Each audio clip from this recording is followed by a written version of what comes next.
प्रदेश के सबसे बड़े हॉस्पिटल हिमीदिया अस्पताल यानी कि गांधी मेडिकल कॉलेज भोपाल के बारे में आज हम आपको बता रहे हैं। नमस्कार, संजय एक्सप्रेस न्यूज में आप सबका बहुत बहुत स्वागत है। मैं हूं आपके साथ में संजय शंकर गुप्ता। चैनल को सब्सक्राइब करें, बेल आइकन दबाएं ताकि हमारे नए वीडियोज की जानकारी आप तक पहुंचती रहे। वीडियो को शेयर कर कमेंट्स बॉक्स में अपनी राय जरूर दें। पिछले दिनों मध्य प्रदेश सरकार ने बहुत सारे सिविल हॉस्पिटलों को प्राइवेट हाथों में सौंपे जाने की योजना बनाई थी। करीबन 12 ऐसे सिविल हॉस्पिटल थे जिनको कि प्राइवेट हाथों में देने के लिए सरकार तैयार थी। इनमें कुछ हॉस्पिटलों के नाम हम आपको बता रहे हैं। इनमें टीकमगढ़, कटनी और उसके आसपास के ऐसे 12 जिला चिकित्सालय थे जिनको कोई प्राइवेट हाथों में मध्य प्रदेश सरकार देना चाहती थी। इसके बारे में पूरी योजना भी बना ली गई थी, लेकिन जैसे ही इसकी जानकारी मेडिकल के जो स्टाफ है, कर्मचारियों को लगी, डॉक्टरों को लगी, तो उन्होंने इसका जोरदार विरोध करना शुरू किया। क्योंकि जो बड़े अस्पताल हैं वो अभी जो सरकार संचालित कर रही है, अगर ये अस्पताल प्राइवेट हाथों में चले गए तो इनमें मनमानी शुरू हो जाएगी और फिर शायद आम जनता को जन लोग सरकार की कल्याणकारी योजनाओं का लाभ शायद ना मिल सके। इसी को लेकर मेडिकल एसोसिएशन ने इसका जोरदार विरोध किया। गवर्नमेंट को ये बात समझ में आ गई और मध्य प्रदेश सरकार ने ये प्राइवेट और क्षेत्र में जिला चिकित्सालयों को देने की योजना को वापस ले लिया। हम बात कर रहे हैं मध्य प्रदेश के सबसे बड़े हॉस्पिटल गांधी मेडिकल कॉलेज, जिसका कि आम बोलचाल की भाषा में नाम हिमीदिया अस्पताल भोपाल है। पिछले दिनों मेरा एक सीरियस एक्सीडेंट हो गया था। इस सिलसिले में मैं करीबन 2 हफ्ते तक हिमीदिया हॉस्पिटल में एडमिट रहा।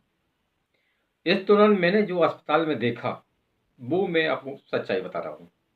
वैसे तो हिमीदिया अस्पताल एक बहुत ही अच्छा हॉस्पिटल है। यहाँ पर डॉक्टर भी बहुत अच्छे हैं, मेडिकल स्टाफ भी है में, और साफ सफाई के मामले में भी हॉस्पिटल बेहद अव्वल है। लेकिन यहाँ का जो निचला स्टाफ है वो बहुत ही बदतमीजी से मरीजों से बात करता है। यहाँ की खाने की बात करें तो मरीजों को खाना इस क्वालिटी का नहीं दिया जा रहा है, यानी खाने का स्तर भी बहुत ही घटिया है। मरीजों को 2 टाइम खाना मिलता है, 1 टाइम नाश्ता मिलता है कहने को। ये मध्य प्रदेश सरकार की तरफ से फ्री मिल रहा है। मध्य प्रदेश सरकार मरीजों को सुविधाएं देने के लिए करोड़ों रुपए खर्च कर रही है, लेकिन जो बीच के दलाल हैं या जो जिनके पास में ये खाने वगैरह का ठेका है, सफाई का ठेका है, ये लोग सब गड़बड़ करते हैं और ये लोग मनमानी करते हैं। इस दौरान मैंने जो हिमीदिया अस्पताल में देखा तो वहाँ पर साफ सफाई की व्यवस्थाएं बहुत अच्छी हैं, डॉक्टर भी बहुत अच्छे हैं और जो ऑपरेशन वगैरह भी हैं वो भी समय पे होते हैं। ओटीपी में बहुत अच्छी व्यवस्थाएं हैं। लेकिन जो वार्ड में मैंने देखा वो चीज़ें बहुत मेरे को गलत लगी।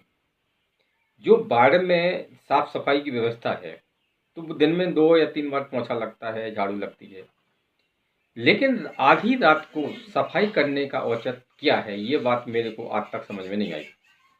रात को 12 बजे हिमीदिया अस्पताल के वार्डों में पहले झाड़ू लगती है, फिर पोंछा लगता है। अब जिस और मरीज जो भर्ती है उसका किसी का ऑपरेशन हुआ है, कोई भी बीमारी है, और वो 12 बजे के आसपास जो लोगों को अच्छी नींद आती है, लेकिन जो सफाई का स्टाफ आता है वो रात को 12 बजे आकर पूरी आपकी बाड़ी की लाइट जला देगा, पूरी पंखा चला देगा, चाहे ठंडी हो या कुछ हो, उससे कोई मतलब नहीं है। अगर कोई इसका विरोध करता है तो ये स्टाफ बहुत ही बदतमीजी से बात करता है। इतनी ठंडी में रात को 12 बजे आप पंखा चला रहे हैं, पोंछा लगा 12-1 बजे लगा रहे हैं, मरीज जिसने दवाई खाई है या कोई इंजेक्शन लगा है वो सो रहा है, तो रात को 12-1 बजे पोंछा लगाने का औचित्य क्या है, ये मेरे को आज तक समझ में नहीं आया। मैंने इस बारे में स्टाफ से पूछा तो उन्होंने कोई ठोस जवाब नहीं दिया, कहा कि ऊपर से आ रही है, ऊपर देती है। जो रात को वार्डों में सफाई करने के लिए महिलाएं वो आती हैं, वो मरीजों से ठीक से बात नहीं करती हैं, मरीज अगर कहता है कि मैडम हमको ठंड लग रही है, पंखा बंद कर दो, चुप रहो, थोड़ी देर में पंखा बंद हो जाएगा। तो ये हाल है सारा। अब बात करें हम खाने की, तो मेडिकल कॉलेज में सुबह के समय पे नाश्ता आता है। नाश्ता अच्छा, क्योंकि नाश्ते में आपको एक ब्रेड मिलेगा, दूध मिलेगा और केला मिलेगा। हालांकि केला कभी कभार नहीं मिलता है, लेकिन दूध और ब्रेड आपको मिलेगा। दूध का पैकेट दिया जाएगा, ब्रेड दिया जाएगा, यानी कि नाश्ता आपका अच्छा है। लेकिन 12 बजे के बाद जो खाना आता है, उस खाने में एक तो दलिया वगैरह रहता है मरीजों के लिए, और जो दूसरे प्रकार का खाना आता है उसमें दाल चावल सब्जी रोटी रहती है। तो रोटी इतनी पतली होती है, एक मरीज को 4 रोटी ही दी जाती है, कि रोटी एकदम पतली होती है, ठीक है। दूसरा ये है कि दाल इतनी पतली होती है, इतनी पतली होती है कि उसमें दाल ही धोना पड़ती है। चावल की बात करें तो चावल ठीक ठाक है ना। और सब्जी की बात करें तो सब्जी के मामले में तो कहना ही क्या है। यहाँ पर मरीजों को सिर्फ 3 या 4 किस्म की सब्जी दी जाती है। उनमें एक बैगन की सब्जी है, एक ये आपका ये पत्ता गोभी आता है, वो सूखन होकर रसीली दी जाती है। कद्दू की भी सब्जी रसीली ही दी जाती है, मतलब यानी कि आपको कद्दू रसीला मिलेगा, लौकी भी रसीली वाली मिलेगी, बैगन रसीली वाली मिलेगी, और आपका पत्ता गोभी रसी वाली मिलेगी। मैं 2 हफ्ते तक एडमिट रखा, लेकिन 2 हफ्ते में जो खाना मिला वो यही था। दाल भी आपको मिलेगी तो कभी आपको छिलका वाली मूंग की मिलेगी या धुली मिलेगी। 15 दिन में मैंने कभी 2 दालों के अलावा कोई दाल तो देखी ही नहीं। तो मीडियम जब शासन करोड़ों रुपए मरीजों की स्वास्थ्य के लिए खर्च कर रहा है, उनको अच्छी डाइट पर खर्च कर रहा है, तो सरकार से मेरा निवेदन यही है कि आप जो भी जिम्मेदार अधिकारी हैं वो मेडिकल कॉलेज जाके देखें और खाना की क्वालिटी पर ध्यान दें, ताकि मरीजों को अच्छा और पोषक खाना मिल सके। अब बात करते हैं एक और समस्या की। वैसे तो मोबाइल चार्ज के लिए वार्डों में भी मतलब आपके ये चार्जर पॉइंट बनाए गए हैं। रेलवे हो या रेलवे स्टेशन हो, हर जगह चार्जर पॉइंट बनाए जाते हैं ताकि आम आदमी मोबाइल चार्ज कर सके। लेकिन यहाँ वार्ड में मैंने जो देखा है मेरी अस्पताल में, तो वहाँ पर अगर आप मोबाइल चार्ज करेंगे तो जो वार्डन आएगी वो आपको बहुत डांटेगी, क्योंकि वो कहती है मोबाइल आप चार्ज नहीं कर सकते, मोबाइल चार्ज नहीं कर सकते। पॉइंट बने हैं लेकिन आप मोबाइल चार्ज नहीं कर सकते। मैंने जब उससे इसका रीजन पूछा तो कहने लगी कि ये आप लोग मोबाइल चार्ज करते हैं तो इससे मैडम का कंप्यूटर नहीं चलता है। अरे भाई, कंप्यूटर और मोबाइल चार्जिंग का क्या लेना देना है? यानी कि मैडम का कंप्यूटर नहीं चल पा रहा इसलिए आप मोबाइल चार्ज नहीं कर पाएंगे, ये कहाँ तक न्याय संगत है?